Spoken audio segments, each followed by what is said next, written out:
Hello Eurovision friends, thank you so much for coming to my channel Eurovision Histories. Today I want to talk about all of the 20 songs in the Festival da Canção, the Portuguese national final for Eurovision 2024.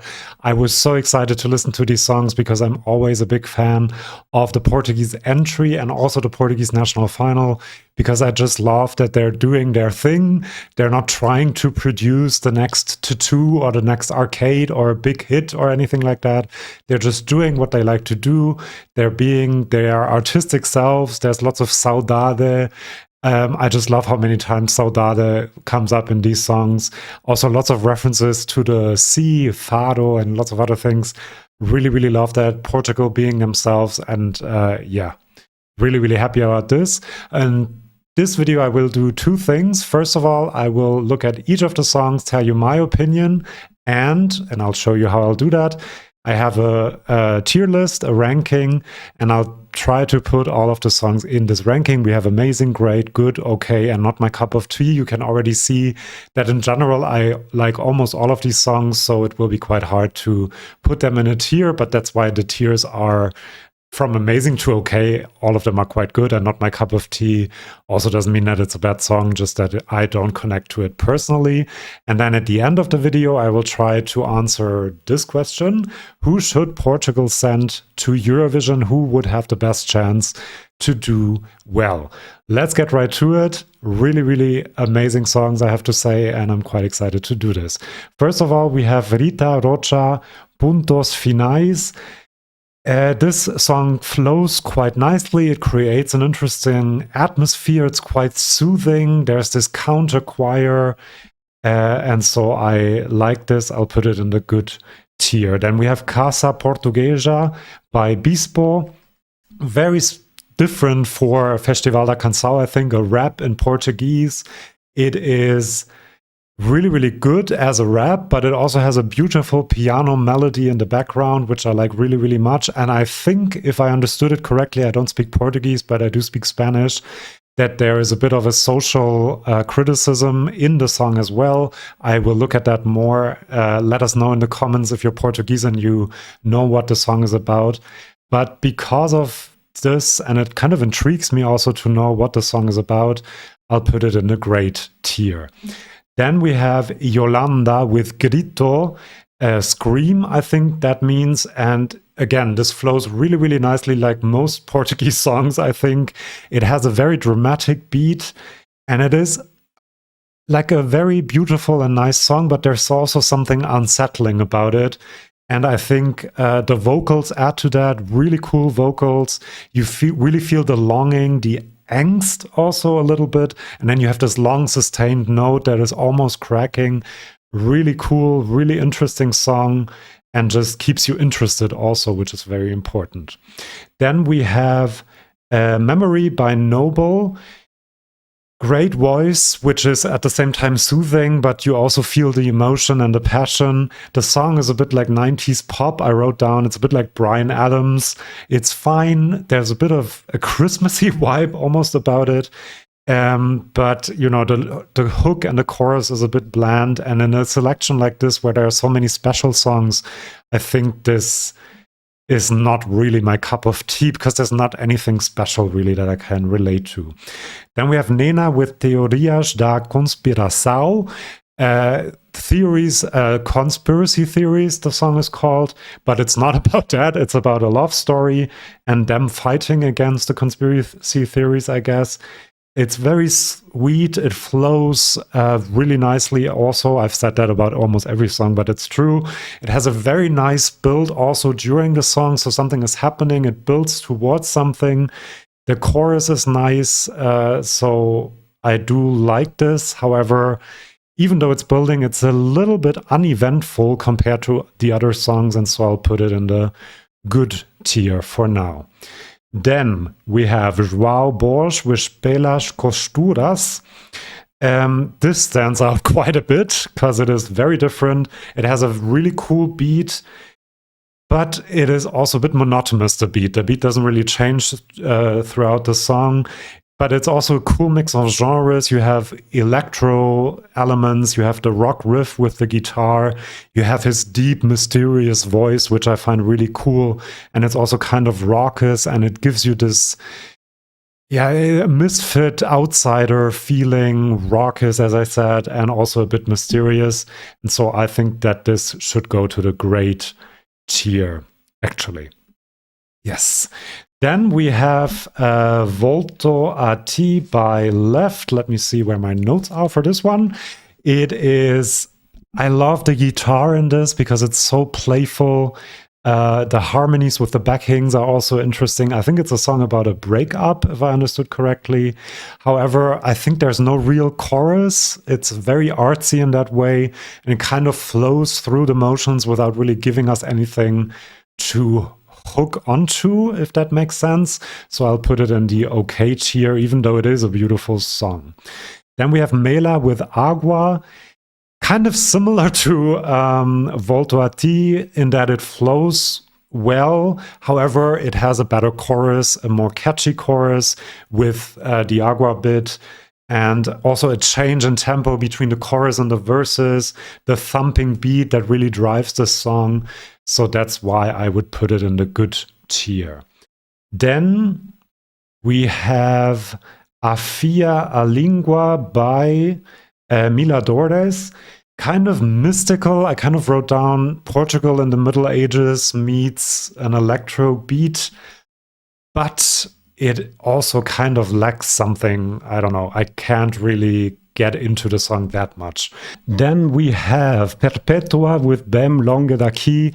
I love their look. They look so nerdy. So yeah, I love it. I love that. They're kind of the Davi Freire of Portugal, I guess. It's a cool 70s, 80s sound. It could be the song of a TV show from that period. Quite pleasant, quite joyful. So I really do like this, and I'll put it in the great tier for now. A bit more because of their looks than because of the song, I think. Then we have, this is really, really beautiful and sweet and cute and soothing and melodic and just beautiful. I can't explain it in another way. So I'll put this in the amazing tier. I really, really like this song, I have to say. Farol, by the way, is what I'm talking about. Buba Espinho. Really good. Then we have Cristina Clara with Primavera. At the beginning, it seems like a Portuguese song from the 70s, like Deixa Foi Ela Portuguesa a little bit. But then it changes a bit. Interesting lyrics about winter and spring coming along, but there's not really anything that I can really connect to 100%. So I'll put it in the okay tier. Then we have Filipa with You Can't Hide. This is an English pop song. It stands out because of that reason. It's kind of dark, also a bit angsty pop, lots of voice effects, lots of production in this. And so it's okay. But it sounds more like a song from Melody Festival than from Festival da Canção, and that's why I'll put it in not my cup of tea, because it's just not something that I want to see from Portugal. Maybe I'm biased a little bit, or I'm not open-minded enough, but anyway, that is my opinion. Then we have Maria João. This stands out quite a bit as well. This is kind of Jamala-esque to me. Interesting singing style, which kind of reminds me of the singing style of female choirs in Eastern Europe a little bit. But then you also have, I think, an African language. If you know which one it is, let me know in the comments. But I think this one is a bit too different, actually. I like different a lot, but this is a bit too disjointed and crazy. I can't really get into the song, unfortunately. Then we have Nomaka with Ana Maria with Aceitar. It's fine. It's an okay radio pop song. At least it's in Portuguese. That makes it good, but it's not something that makes me incredibly excited, as you can see. Then we have Rita Rocha with Criatura. It's atmospheric. It reminds me a bit of Moana in a way, the music from Moana. It feels like you could listen to the song while you're standing under a waterfall and you're at the sea, and that's what it feels like to me. The chorus is very Eurovision-y with the ya part. And so overall, I put this in good because it just lacks something to make it great to me. Very different for the next one. Huca with Pé de Choro. It begins a bit like a gospel, and there are gospel elements throughout the song, which is a genre I really, really love. And then the chorus comes in, and it's kind of tropical and joyful. Not kind of, it's tropical, joyful, really gets you hooked in. The choir throughout adds this to this gospel feel as well. Great vocals too, and I love the lyrics, even though I don't quite understand them. Reina, Criolla, you are a poem, tu es poema. Really beautiful. I think this is about his kid, maybe? Let me know in the comments what it's about, because I really love this song, and it is actually my favorite from Festival da Canção. Let me know how you feel about this song. Then we have João Couto with Quarto para It's a single bedroom, I think. So I think it's about him being alone in the world, kind of. He looks like he works in IT and is going to a wedding in the 80s in this picture, which is interesting. And I kind of didn't expect a lot when I saw it. And then this very fun, joyful song comes along. It's a bit 80s. The style is a bit like a genre that is quite popular in Spain, I think. So really interesting, and I'll put this in the amazing tier as well. And I definitely added this to my playlist, just like Pé de Choro and O Farol as well. Next one, another one I added to my playlist, Leo Midea with Dolce Misterio. Very lively, very joyful, engaging. It feels very Portuguese, but also a bit Brazilian in a way. It feels like you're at a party, and it's not a techno party, but it's a traditional party, and you're feeling nature. There's lots of this atmospheric stuff happening, and I really, really love it for that reason. It also has a good chorus with the yeah, the ya, and it has a lot of cool elements in the song as well, so this goes right to the amazing tier as well. And then last but not least, we have Silk Nobre with Change. It sounds a bit like a song from the 30s, a bit twisty, a bit fun, but yeah, it starts with this speech, which is kind of trying to imitate Martin Luther King, I think, but then the song goes on and you don't really know what exactly it is about. Maybe that's intentional. Is he a comedian or something?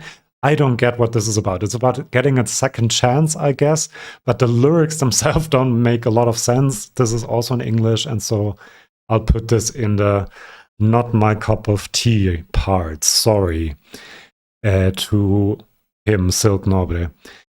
So this is my ranking. Amazing, Pé de Choro, really, I think the best song after listening to them once. Then O Farol, well, actually, I would put Dolce Misterio in second place, then O Farol, and then Quarto para Casa Portuguesa, because it's quite different. Grito is actually also really cool.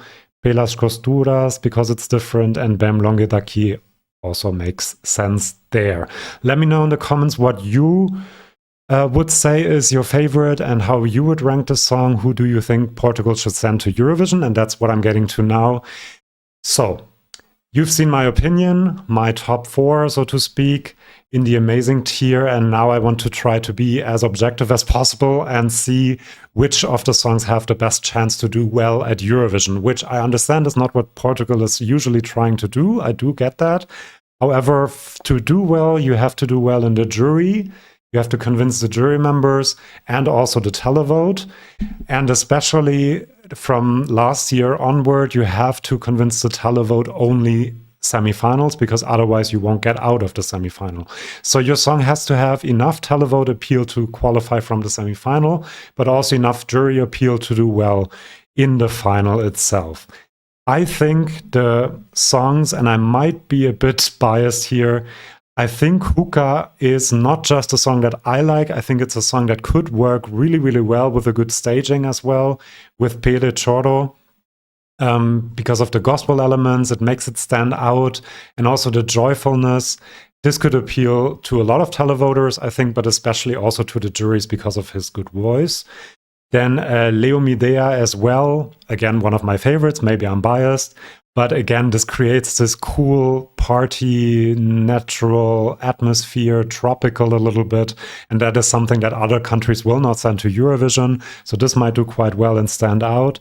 And then we have João Borsch, I think, which might be a cool choice because it's just so angsty and different, and this really dark atmospheric vibe that comes across is really strong, and it's still in Portuguese, which makes it stand out. Pelas costuras, of course.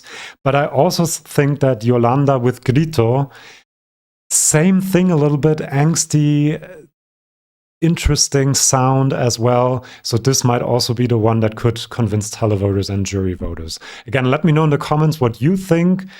Which song should Portugal send to Eurovision? I'll see you for my next video, which is going to come out very soon because I'm preparing the one video for Finland, similar to this one. So do subscribe to my channel if you don't want to miss that, and then I'll see you for my next one. See you then, and bye-bye.